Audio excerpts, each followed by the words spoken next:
In this video, we are going to be talking about all things to do with fractions. So before we get started, I want to get your fraction brains warmed up, and I want you to put the two following fraction lists in order from smallest to largest. So you can pause the video right now and then start it up again when you're ready.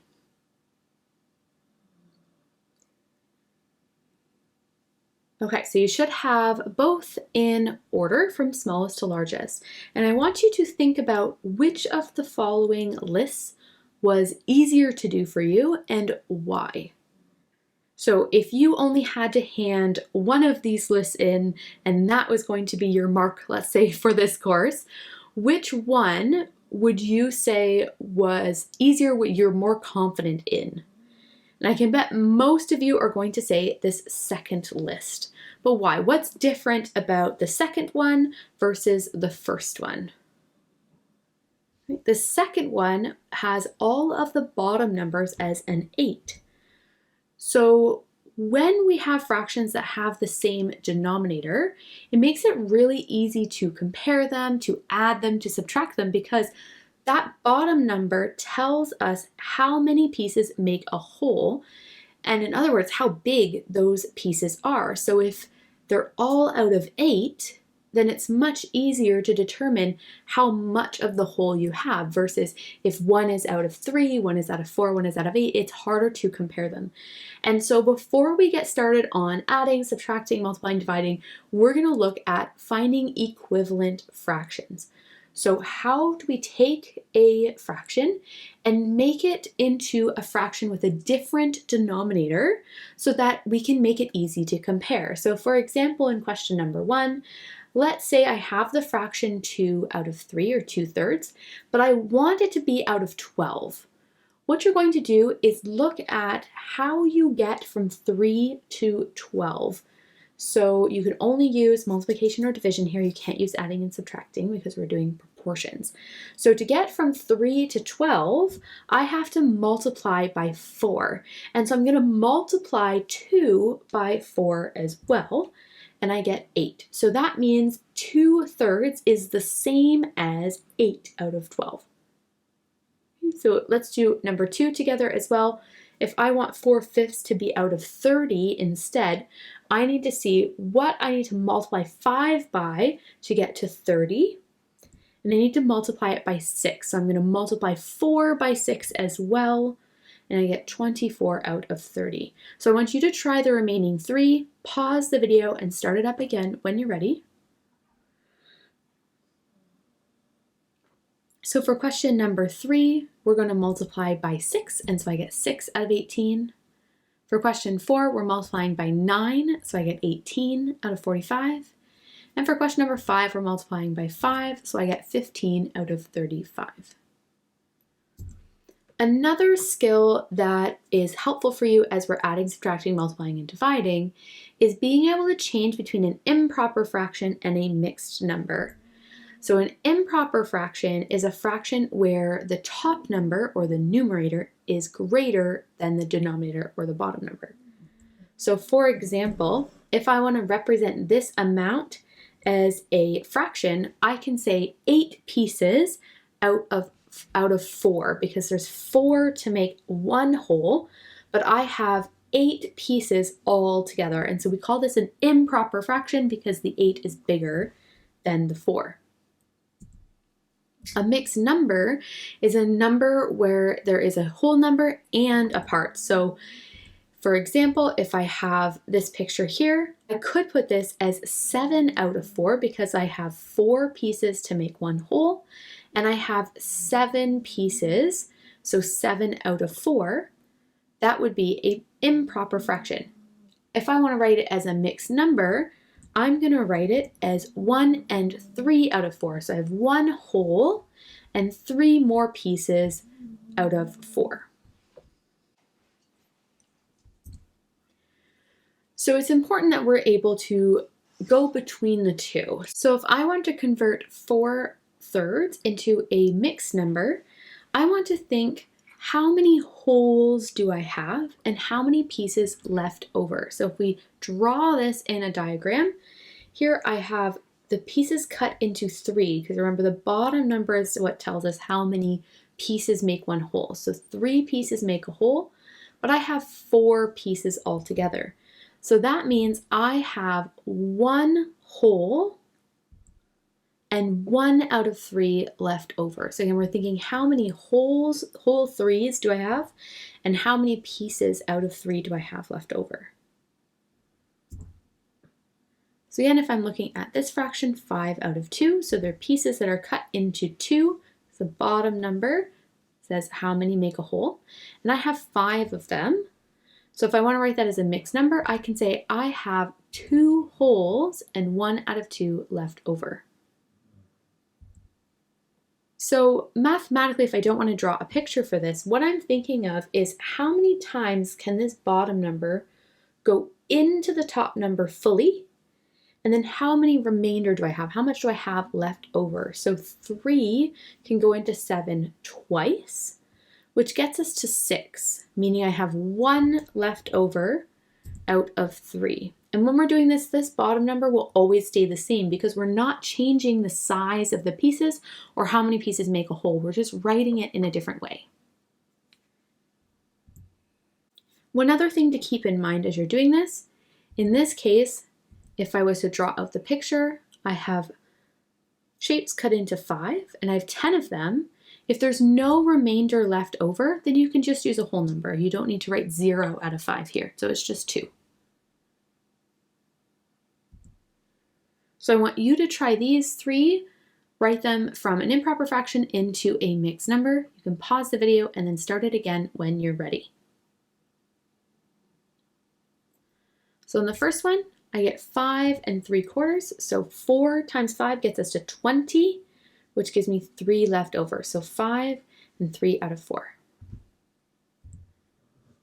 In this one, 8 times 7 gets us to 56, which gives me 3 left over, so 7 3/8. And finally, 5 times 20 gets us to 100, so I have 2 left over out of 5. Now, if we want to go the other way, then what we're saying is how many pieces do I have in total when to make a whole? So in this case, if I have 2.5, I have 1, 2, 3, 4 pieces out of the 2 wholes, plus 1 more is 5 out of 2. So algebraically, what I'm doing is I'm multiplying these 2 numbers because I have 2 wholes and 2 pieces in each hole. So that's 4 pieces altogether plus 1 more. So you multiply and then add. And remember, the bottom number always stays the same in this case.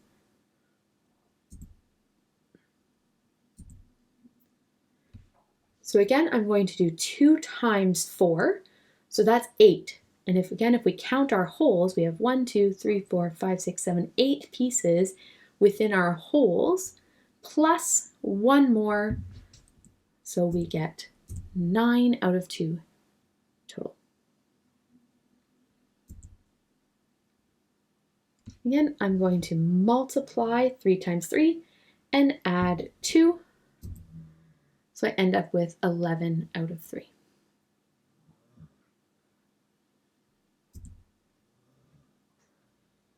And here I do 5 times 2 plus 2 to give me 12 over 5.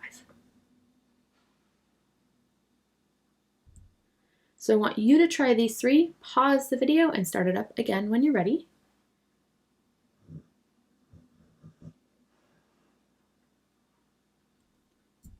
So in the first one, I'm going to do 4 times 3, which is 12, plus 3 is 15 over 4. And then you get 6 times 5 plus 5 is 35 out of 6. And 3 times 10 plus 1 over 3. Okay, so let's jump in now into adding and subtracting fractions. So if we were to look at this picture here, I have 2 pieces out of 4 plus 1 piece out of 4. So altogether I have 3 pieces out of 4. Now a few things I want you to note here.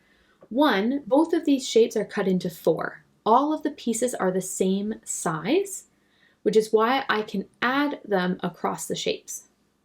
You also need to remember that the bottom number tells us how many pieces make one whole. So one of the biggest common mistakes here is to say 3 out of 8. But 8 pieces don't make one whole, right? So that bottom number is going to stay the same because I haven't changed the size of the pieces. It still takes 4 to make one whole.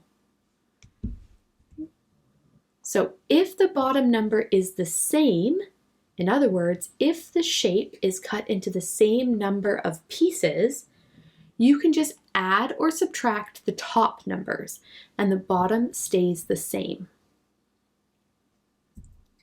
So for example, if I have 1/4 plus 1/4, both fractions are out of 4. So I can just add across the tops. And then we always want to simplify. So I'm thinking about what number goes into both 2 and 4. In this case, I can divide this by 2 to give me 1/2. Same thing for subtraction. In this case, both fractions are out of 4. So that means I can just subtract the tops and get 2 out of 4, which again, we can simplify to 1/2.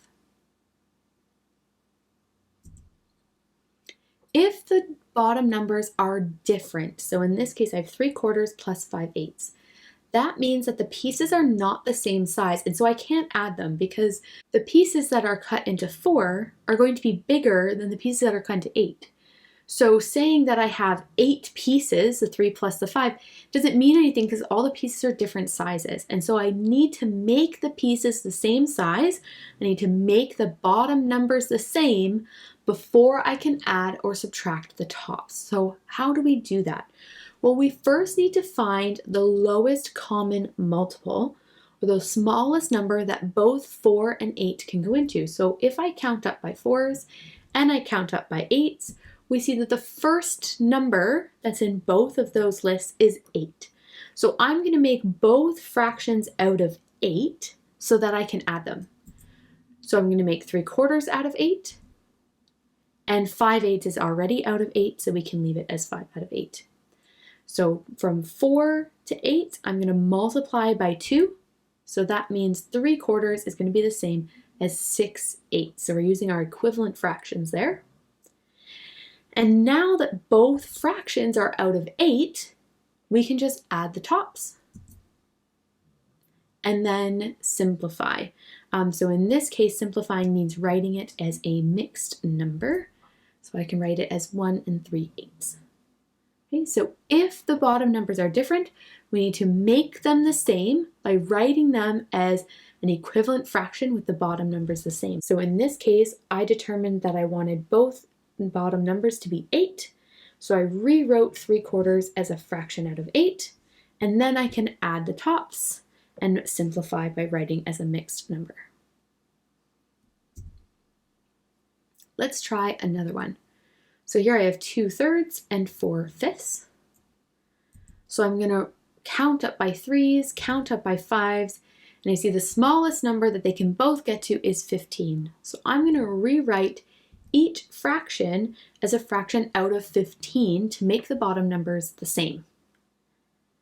So to get from 3 to 15, I have to multiply by 5. So 2 times 5 is 10.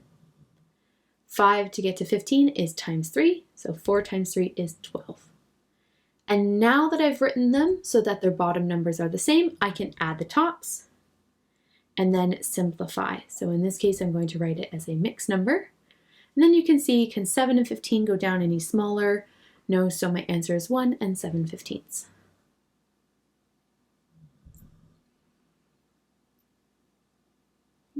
And let's try a subtraction one. So I have an 8 and a 5 on the bottom, so I'm going to count up by 8s. I'm going to count up by 5s, and I see my first number they can both get to is 40. So I'm going to rewrite each fraction as a fraction out of 40. So 8 times 5 gets us to 40. 7 times 5 is 35. 5 times 8 gets us to 40. 4 times 8 is 32. And now that I have written them both as a fraction out of 40, I can do my subtraction. by just subtracting the tops, and I get 3 out of 40. Okay, so I've got a bunch of questions here for you to try, so I'll pause the video here, try a bunch of them, and then we will take them up.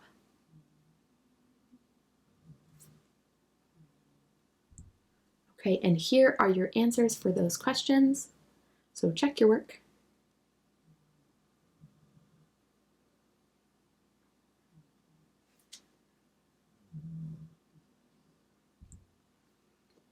Okay, so let's get into multiplying fractions. So we're going to follow the same process we did for adding and subtracting. Let's first look at a common denominator. So I have a 4 and I have an 8.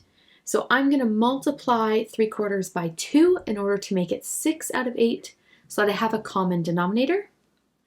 I'm now going to multiply across the top and the bottoms. So I'm going to do 6 times 5, 8 times 8, and I get 30 out of 64, which I'm now going to simplify. So I can simplify by dividing by 2, and I get 15 out of 32. Okay, let's try another one. So I have 1/3 and 1/9. I'm going to multiply 1/3 by 3 to give me 3 out of 9 so that I have a common denominator. And then I'm going to do 3 times 1, 9 times 9. And then I'm going to simplify by dividing by 3. And I get 1 out of 27. So you can see that finding a common denominator helped me to make the bottom numbers the same. I multiplied through and then I simplified. But if you notice, what I multiplied by up here to make a common denominator, I ended up having to divide it back out in order to simplify. And I did the same thing on this side. This is because when we're multiplying and dividing fractions, the bottom number changes. So that means the size of the pieces do change. Unlike adding and subtracting, where combining them or taking some away don't change the actual size of the piece. So when we're multiplying fractions, we don't actually need to find a common denominator. Now, if you're doing some math and you're like, I can't remember if I need to find a common denominator or not, when in doubt, use a common denominator because as you see, I still got the right answer. I just ended up having to do a little bit more work in order to simplify that fraction. So you can skip that step when multiplying. So when multiplying fractions, you do not need a common denominator. You end up multiplying and then having to divide it back out at the end. So you can just simply multiply the tops, multiply the bottoms, and simplify. So for example, if we look at these same problems again, without finding a common denominator, I'm going to do 3 times 5, 4 times 8, and I get right to my answer of 15 over 32. And same with on the other side, 1 times 1, 3 times 9, I get right to 1 of 27. So you'll see I didn't have to end up doing any simplifying there and shortened my work a little. Okay, so I want you to try these ones. Again, pause the video, try these out, and then I'll show you the answers. Okay, and here are your answers. So pause the video and check your work.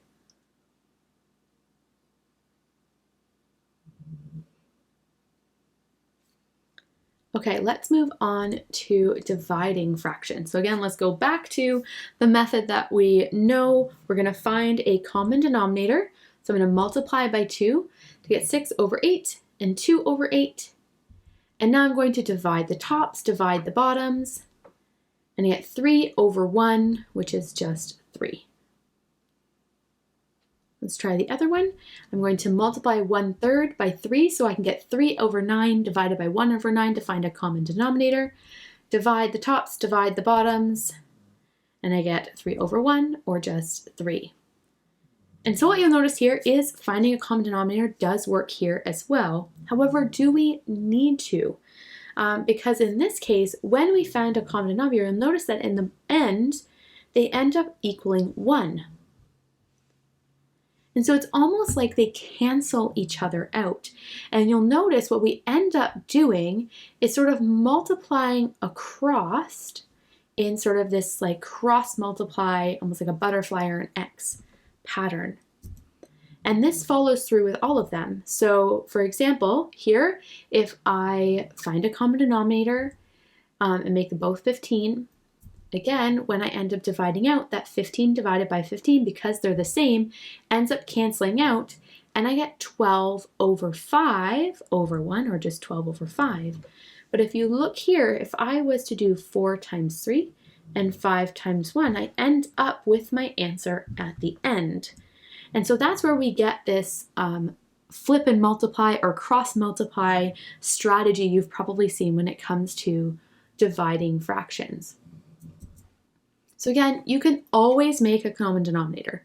You can always use a common denominator for any of these, but with multiplying and dividing, it ends up adding a bit extra work for you. You don't have to do that in order to get to the right answer. Okay, so for example here, if I'm doing this, I end up doing 4 times 3 and 5 times 1 to get to that same answer. So the way that I like to divide fractions, you can do that cross-multiply method, but I find sometimes we get mixed up in what number needs to go on top and which ones need to go on the bottom. So what I like to do is I flip the second fraction upside down, and then I multiply them and simplify. So for example, if I have 3/4 divided by 5/8, I'm going to take 5/8 and flip it upside down. So now the 8's on the top, the 5's on the bottom, and then I multiply just like we did before. So 3 times 8, 4 times 5 is 24 out of 20. Or I can simplify that by dividing by 4 to get 6 over 5, and then writing it as a mixed number to get 1 and 1/5. And so my steps here is I flipped the second fraction upside down, I multiplied like normal, and then I simplified my answer. Okay, and that will help you remember which number goes on top and which ones goes on bottom. So let's try some more. So in this one, 2/3 divided by 4/5, I'm going to flip that second fraction. Instead of 4/5, it's going to be 5 over 4. And I'm going to multiply. So I end up getting 2 times 5 and 3 times 4, or 10 out of 12, which I can simplify to be 5/6. And if I look at my second one here, I'm going to flip 3 over 4 to be 4 over 3, and I'm going to multiply instead. And so I end up with 16 over 27, which can be simplified. That's as small as it goes. Okay, so I want you to try these ones. Again, pause the video, try out a few, and then I'll show you the answers. Okay, and here are the answers, so check your work.